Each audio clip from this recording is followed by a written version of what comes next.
Screen पर एक I card देख रहे हैं जिसमें एक प्यारी सी मासूम बच्चे की तस्वीर है। उसका डेट ऑफ बर्थ मेंशन है, स्कूल का नेम मेंशन है जिसका नाम है चिन्मय विद्यालय।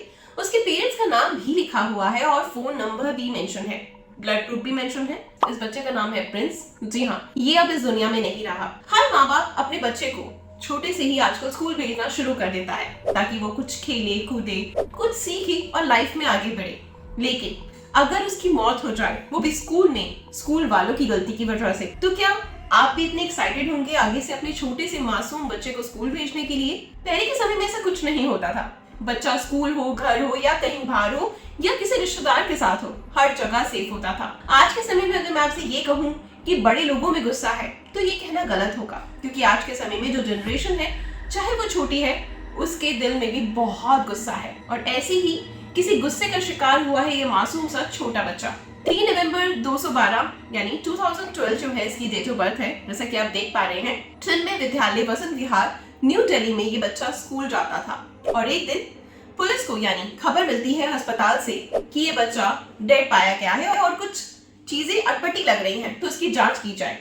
पुलिस आनन फानन में उस अस्पताल पहुंचती है जहां पे कि स्कूल वाले उस बच्चे को अस्पताल लेकर जाते हैं। लेकिन जब प्रिंस को अस्पताल लेकर जाया जाता है तब अस्पताल वाले कहते हैं कि यहाँ आने से पहले ही इस बच्चे की मौत हो चुकी थी। और ऐसे में जब पुलिस स्कूल से पूछताछ करती है तो वो ये कहती है कि पता नहीं कैसे इसकी मौत हुई, अचानक से बच्चा गिर पड़ा, उसके मुंह से झाग आने लगा और हम तुरंत उसको अस्पताल लेकर आए। लेकिन अस्पताल में डॉक्टर्स ने कहा कि वो पहले ही डेड हो चुका था। तब पुलिस को बहुत सारी चीजें अटपटी लगती है और इस पूरे मामले की वो जांच शुरू कर देती है। दरअसल इस बच्चे के साथ कुछ चीजें अजीब होती हैं। डॉक्टर का कहना ये था कि देखिए, जो मुंह से झाग निकल रहा है, हो सकता है बच्चे को कोई बीमारी रही हो जिसकी वजह से उसके मुंह से झाग निकल रहा हो। लेकिन जब उस बच्चे की पोस्टमार्टम रिपोर्ट आती है तो उसमें भी यही चीज देखी गई है कि उसमें कोई भी उसके शरीर पर चोट के निशान नहीं होते हैं।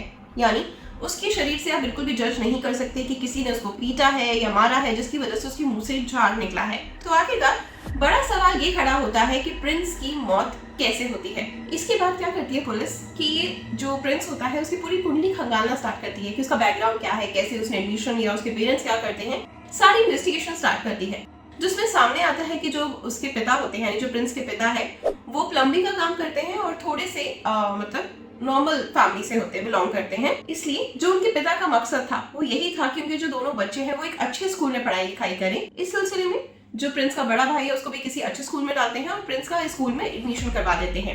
लेकिन जो प्रिंस का बड़ा भाई होता है वो भी एक अच्छे स्कूल में जाता है, लेकिन प्रिंस जितना अच्छा स्कूल वो नहीं होता, यानी इतना लग्जरी स्कूल नहीं होता जितना कि प्रिंस का होता है। लेकिन प्रिंस के पिता की ख्वाहिश होती है कि किसी तरीके से वो उसके बड़े बेटे का भी एडमिशन चिन्मय विद्यालय जो वसंत विहार का जहाँ प्रिंस पढ़ता है वहां पर उसका एडमिशन हो जाए। लेकिन प्रिंस के एडमिशन के टाइम पे उनको बहुत तरह के कोटे अप्लाई करने पड़ते हैं। लो क्लास कोटे में उनको अपने आप को दिखाना पड़ता है, इनकम दिखानी पड़ती है और काफी जद्दोजहद के बाद जो है प्रिंस का इतने अच्छे स्कूल में एडमिशन हो पाता है। और ऐसे में उसके पिता का सोचना कुछ गलत नहीं था, क्योंकि हर पेरेंट्स चाहता है कि उसका बच्चा एक अच्छे स्कूल में जाए, नामी स्कूल में जाए, अच्छे तरीके से पढ़ लिख कर बड़ा इंसान बने, नए नए अच्छे अच्छे आचरण सीखे। हर इंसान मतलब हर पिता, हर माता यही चाहती है अपने बच्चे के लिए, उनकी पूरी कोशिश होती है कि हर उनका जो बच्चा है वो अच्छे स्कूल में जाए। लेकिन यह विद्यालय के अंदर एक अलग ही कहानी चल रही थी।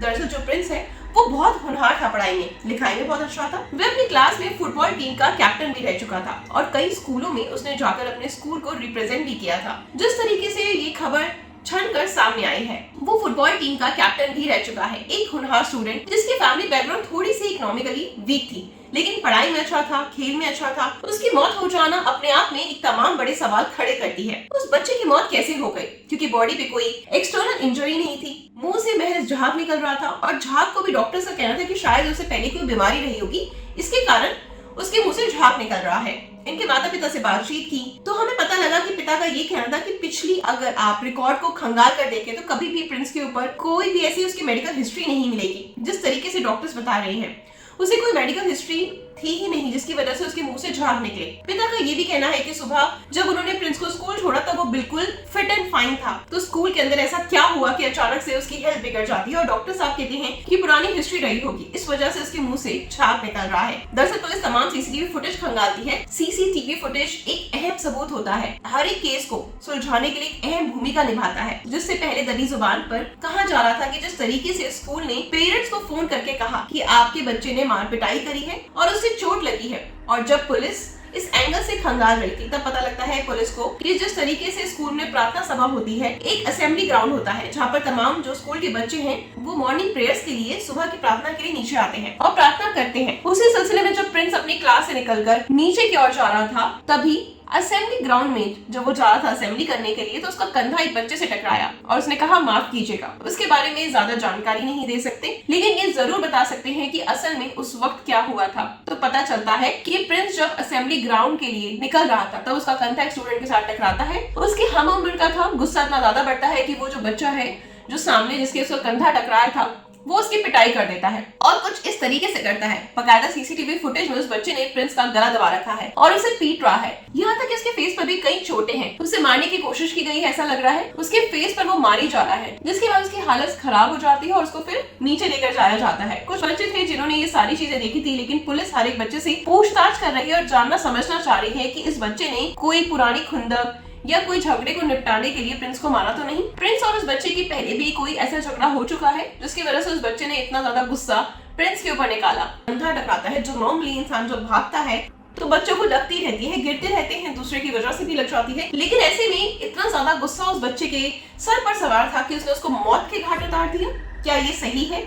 क्या ये सब जो गुंडागर्दी बच्चों में अभी से पनप रही है, उनके दिमाग में ये चीजें भरी जा रही हैं कि उनका पूरा रोब है, वो हर तरीके से रह सकते हैं, चाहे नीचे उसका बैकग्राउंड बहुत अच्छा रहा उस बच्चे का, फाइनेंशियली वो बहुत स्ट्रॉन्ग रहा हो, तो कहीं ना कहीं इसमें पेरेंट्स की गलती नहीं कि जो उनकी अपब्रिंगिंग इस तरीके से की जा रही है कि वो सब कुछ है, उनके पास सारी पावर है, वो कुछ भी कर सकते हैं, चाहे वो गरीब एक बच्चे की जान भी ले सकते हैं। आपका क्या कहना है इस केस के बारे में और क्या गुजर रही होगी उन पेरेंट्स पर इस समय जिनके घर का मासूम सा बच्चा इस दुनिया में नहीं है? पोस्टमार्टम रिपोर्ट आई है, उसमें भी यही कहना है कि एक्सटर्नल कोई चोट नहीं लगी, मुंह से जो झाग निकलता है जिस तरीके से डॉक्टर्स का कहना है कोई मेडिकल हिस्ट्री रही होगी, इसी वजह से झाग निकल रहा होगा। अक्सर जो मिर्गी के दौरे पड़ते हैं उसमें भी पेशेंट जो होते हैं उनके मुंह से झाग निकलने लगता है, लेकिन पेरेंट्स का ये कहना है कि देखिए ऐसा बिल्कुल भी नहीं है, उसकी कोई मेडिकल हिस्ट्री नहीं, हमारा बच्चा जो है वो बिल्कुल फिट एंड फाइन है, फुटबॉल कैप्टन था, फुटबॉल खेलता था, उसे कोई बीमारी नहीं थी। इसके बाद तमाम तरीके से जो पेरेंट्स जिन्होंने अपने बच्चे को खोया है उनके पास कोई अलग से तस्वीर भी नहीं। माँ बाप अपने बच्चे के स्कूल वाले शर्ट को पकड़कर रोने लग रहे हैं, समझाना चाहते हैं कि बच्चा उनका इस दुनिया में नहीं रहा। वो बेहोश हो जाती है उसकी माँ अस्पताल के अंदर भी। वे यही चाहती है कि मेरे बेटे को इंसाफ मिले। पिता का भी यही कहना है, अपने शौक खत्म कर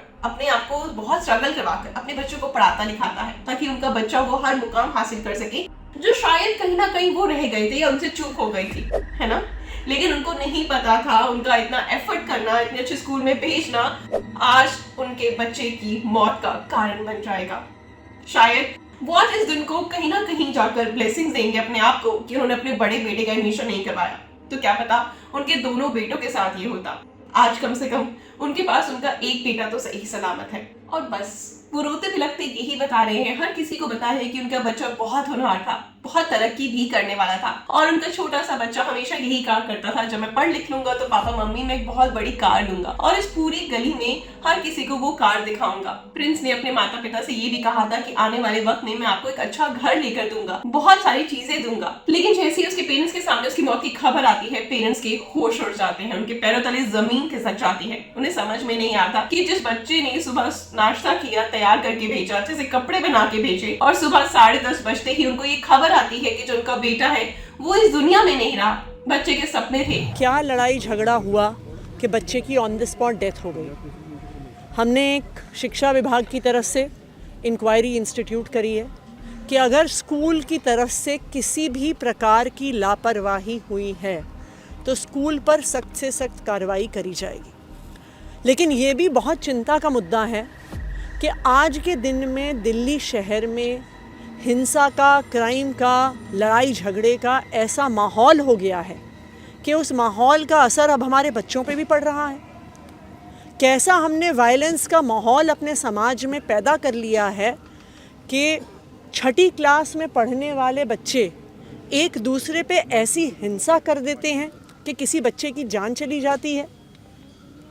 मेरी आज सभी दिल्ली वालों से अपील है कि हिंसा की, लड़ाई झगड़े की, क्राइम की हम में से किसी की भी ज़िंदगी में कोई जगह नहीं है। जब तक दिल्ली वाले एक दूसरे के साथ नहीं आएंगे, हम सबको मिलके अपने परिवार, सभी दिल्ली वालों की सुरक्षा का माद्दा उठाना पड़ेगा, वरना दिन ब दिन हम देख रहे हैं, कभी गली में, कभी मोहल्ले में, कभी बाज़ार में मार पिटाई, गोली चलना, गुंडागर्दी।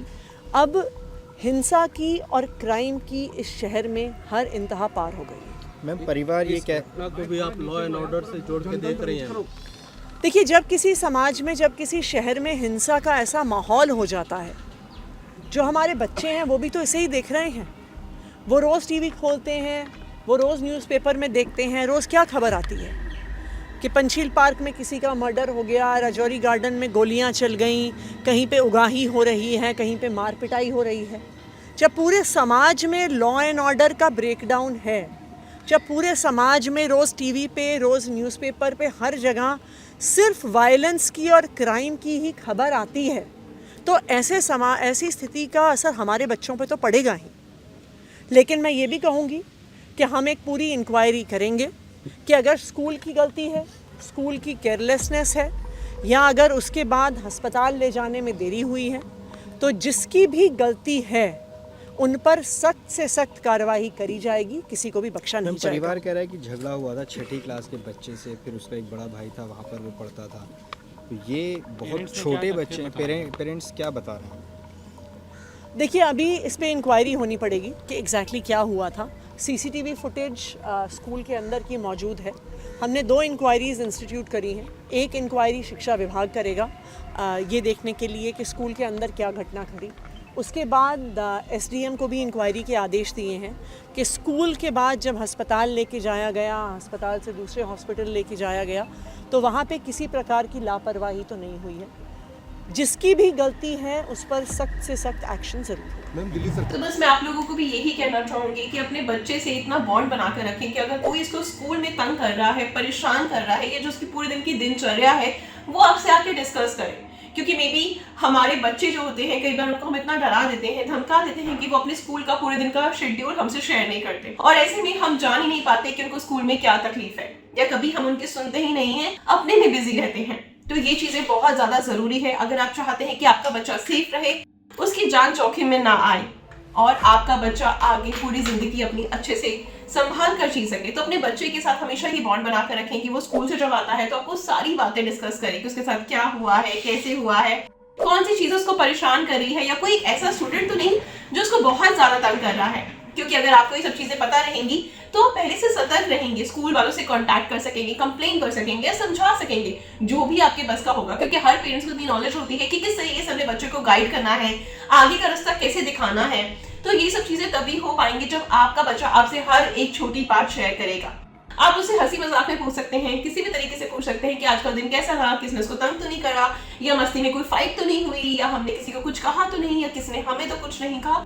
इस तरह का बॉन्ड बनाना बहुत ज्यादा जरूरी है। दोनों पेरेंट्स जॉब करते हैं, उसके बाद जब बच्चा घर आता है थका हारा होता है, पेरेंट्स भी थके हारे होते हैं, तो हम उनका कोई बात सुनना इग्नोर कर देते हैं, जो हमारी सबसे बड़ी गलती है। ऐसे में जो बच्चे के साथ बाहर हो रहा है, बच्चा उसको अपने आप से हैंडल करने की कोशिश करता है, लेकिन वो मामला इतना ज्यादा बढ़ जाता है कि वो उसकी मौत का कारण बन जाता है। इस केस को देखने के बाद तो मुझे ऐसा ही फील होता है। आपका क्या कहना है? और प्लीज हम जब सोशल मीडिया अकाउंट जितने भी हैं, आप सब जगह इस छोटे से बच्चे की इंसाफ दिलाने के लिए गुहार लगाएं, एक पोस्ट जरूर करें इस बच्चे के लिए, प्रिंस के लिए, जो बहुत ही मासूम सा बच्चा है।